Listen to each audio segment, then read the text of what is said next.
Assalamualaikum warahmatullahi wabarakatuh.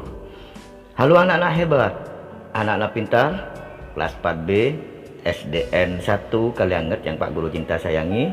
Berjumpa kembali dengan saya, Bapak Suyono, Sarjana Pendidikan, wali kelas kalian pada pagi hari ini di kesempatan yang sangat cerah ini. Mudah-mudahan kita senantiasa diberi kesehatan oleh Allah Subhanahu wa Ta'ala. Sebelum pembelajaran kita mulai, mari kita awali dengan membaca doa sesuai agama dan keyakinan kita masing-masing. Berdoa dimulai.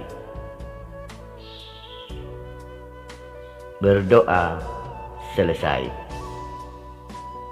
Nah, anak-anak pintar, mari kita simak video berikut ini.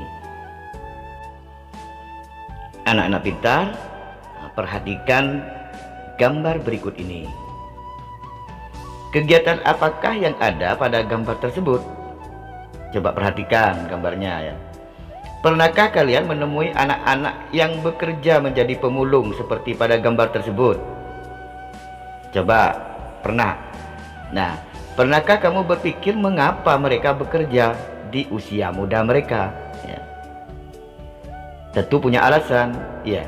Kenapa mereka bekerja waktu usianya masih muda? Tahukah kalian bahwa beberapa anak pemulung tetap bersekolah, anak-anakku? Mereka memiliki cita-cita juga, sama seperti kalian. Bahkan ada beberapa pemulung yang telah mencapai cita-citanya dengan sangat gemilang. Seperti yang ada pada bacaan berikut. Ayo membaca ya. Judulnya, Aku Sarjana Pemulung. Namaku Wahyudin, biasa dipanggil Wahyu. Aku anak pasangan buruh tani. Aku tinggal bersama kelima saudara tiriku dan 2 adikku. Selain orang tuaku, karena kemiskinan, tidak ada satupun dari kakak tiriku yang dapat menamatkan sekolah dasarnya. SD tidak tamat ya. Aku pun terancam demikian karena kami tidak punya uang untuk sekolah. Tetapi aku bertekad, aku harus sekolah. Saat subuh aku pergi mengumpulkan sampah plastik dan kardus untuk dijual. Pekerjaanku ini disebut memulung. Aku adalah seorang pemulung. Hasil dari memulung digunakan untuk membayar uang sekolahku. Aku memulung sejak usia 10 tahun pada saat aku duduk di kelas 4 sekolah dasar. Nah, ini cerita yang dari bacaan. Untuk menamatkan sekolah dasar, aku perlu tambahan biaya. Selain memulung, aku pun menggembalakan kambing tetangga ya. Sewaktu SMP, aku juga berjualan gorengan. Apapun kulakukan agar aku dapat sekolah. Pada saat SMA, aku menjalani 7 profesi sekaligus agar aku tetap sekolah. Tetapi meski demikian, aku selalu dapat menjadi juara di sekolahku. Pada tahun 2013, aku telah menyelesaikan kuliahku di Jakarta dengan tetap menjadi pemulung. Lalu, aku mendapatkan beasiswa untuk melanjutkan kuliah kembali di ITB, Institut Teknologi Bandung, yang kini hampir selesai. Aku bangga telah mencapai cita-citaku untuk terus sekolah, meskipun dengan perjuangan yang panjang dan berat. Wahyudin ya, namanya Wahyudin, panggilannya Wahyu. Bacaan tadi ya, sudah Pak Guru bantu bacakan. Nah, perhatikan, ini cita-cita Wahyudin ya. Ingin terus sekolah hingga pendidikan tinggi. Nah, ini halangan yang dihadapi tentu ada dan banyak ya. Keluarganya tidak memiliki uang untuk biaya sekolah karena mereka termasuk keluarga kurang mampu ya, keluarga miskin. Nah, sikap yang dimiliki oleh Wahyudin apa? 1. Pantang menyerah. 2. Tekad yang kuat. Usaha yang dilakukan oleh Wahyudin apa saja? Nah, dari bacaan tentu kalian juga bisa untuk menjawabnya. Mencari uang sendiri untuk biaya sekolah dengan menjadi 1. Pemulung. 2. Menggembalakan kambing tetangga. 3. Berjualan gorengan waktu SMP, ya kan? Masih ingat bacaan tadi? Meskipun Wahyudin berasal dari keluarga yang kurang mampu, namun semangat belajar Wahyudin tidak pernah padam. Hal tersebut ia tunjukkan dengan terus berprestasi di tengah keterbatasannya. Hingga akhirnya Wahyudin mendapatkan beasiswa untuk berkuliah di Institut Teknologi Bandung atau ITB. Sulit ya untuk masuk di ITB itu, apalagi Wahyudin pas mendapatkan beasiswa. Hebat, berarti pintar ya. Sahabatku seorang pemulung. Ini bacaan lain, ciptaan De Caritas. Ini puisi dah. Ya, puisi ya anak-anakku. Tangan-tangan kecilmu begitu lincah mengais dan memilah sampah rumah. Kamu mencari plastik, bahkan kertas dan kardus. Berbekal karung dan tongkat kecil, kamu mencari dan menemukan barang-barang yang telah dibuang pemiliknya untuk ditukarkan kepada para pengepul. Aku mengagumimu, sahabatku. Kamu tidak pernah menyerah. Kamu tidak pernah mengeluh. Kamu selalu bersemangat. Semoga kamu dapat mencapai cita-citamu. Seperti aku pun berjuang untuk itu. Mari kita saling mendukung untuk menjadi yang kita mau. Nah, itu puisi barusan yang sudah Pak Guru bacakan. Mudah-mudahan kalian paham. Sekarang ada tugas untuk kalian. Salinlah puisi yang tadi itu ya. Salinlah puisi tersebut, kemudian berikan tanda jeda ya. Tanda jeda yang tepat pada setiap barisnya. Setelah itu deklamasikan puisi tersebut di depan keluarga kalian ya. Deklamasikan di depan bapak dan ibu kalian.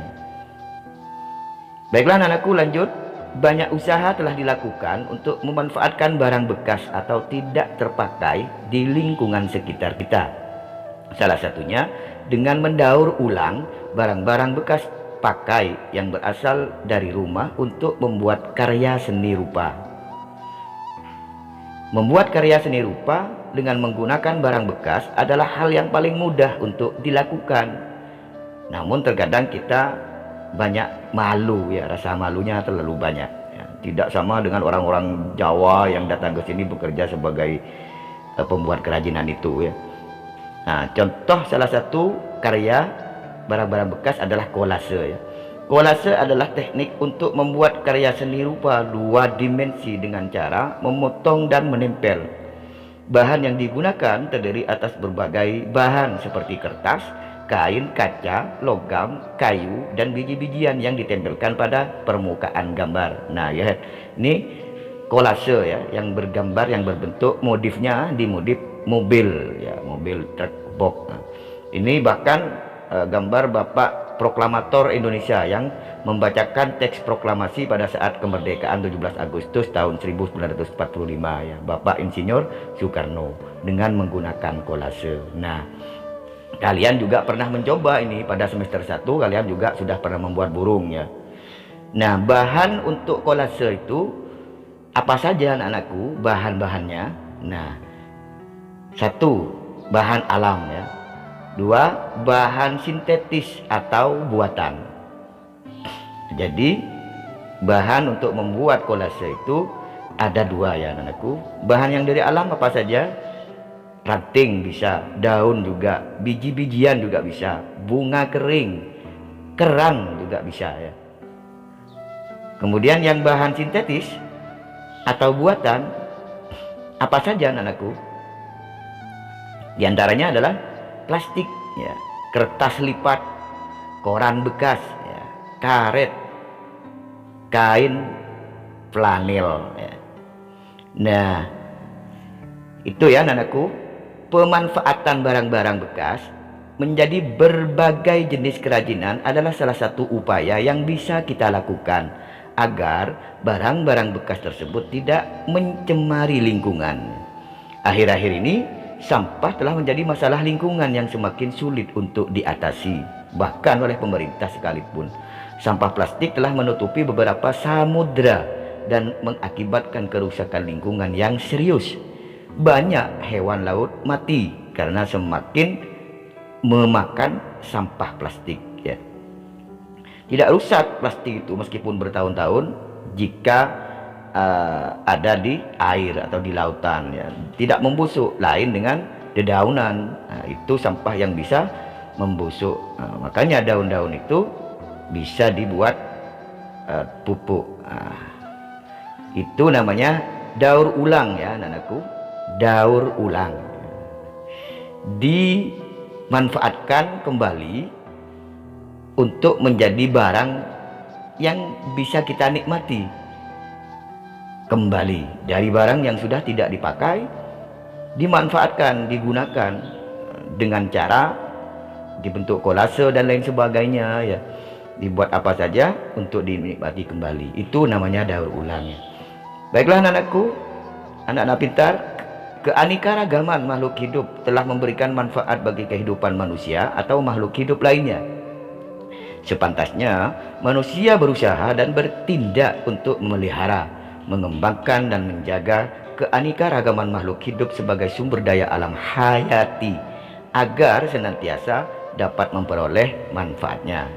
Masyarakat dunia sekarang harus segera bertindak melestarikan keanekaragaman makhluk hidup.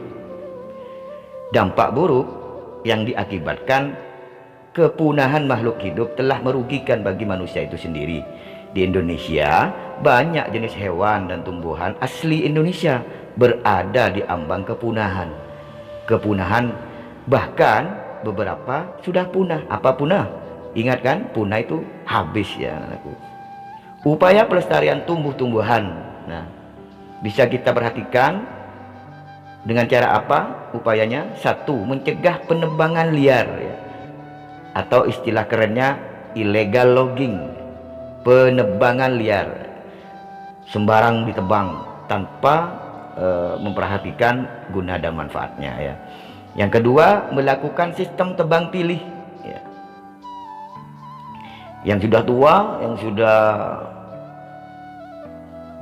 bertahun-tahun bisa ditebang, diganti, tapi dipilih, tidak secara sembarangan ditebang. Yang ketiga, melakukan tebang tanam ya. Ditebang kemudian ditanami kembali ya. Ditanami kembali ya. Ini biasanya dilakukan oleh pihak pemerintah ya. Yang keempat, melakukan penghijauan dan reboisasi.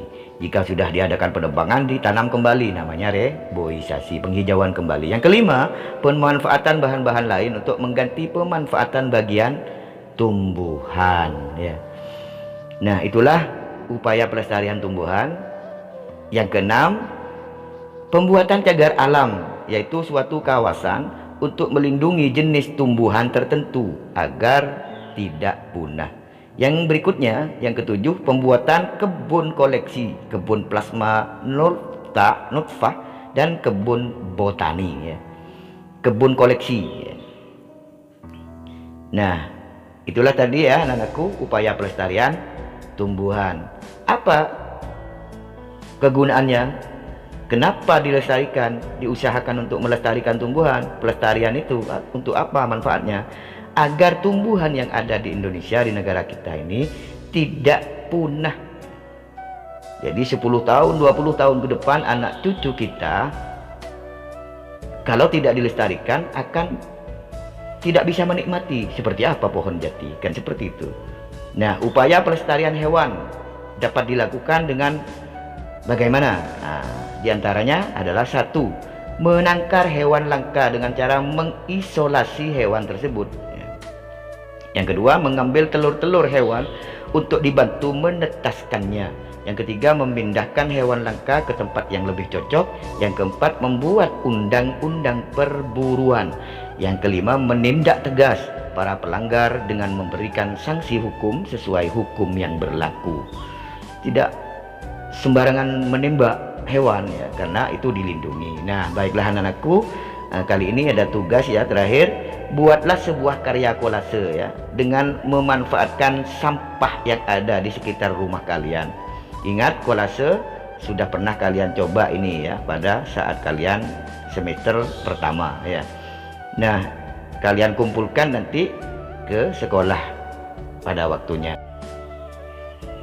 Demikianlah materi pelajaran kita hari ini ya anak-anakku. Dari Pak Guru menyampaikan penggunaan barang secara bijak sama dengan kita melakukan pelestarian terhadap lingkungan. Jadi sayangi lingkungan itu dengan tidak memberinya sampah yang susah diurai. Demikianlah anak-anakku dari Pak Guru. Pak Guru akhiri, wassalamualaikum warahmatullahi wabarakatuh.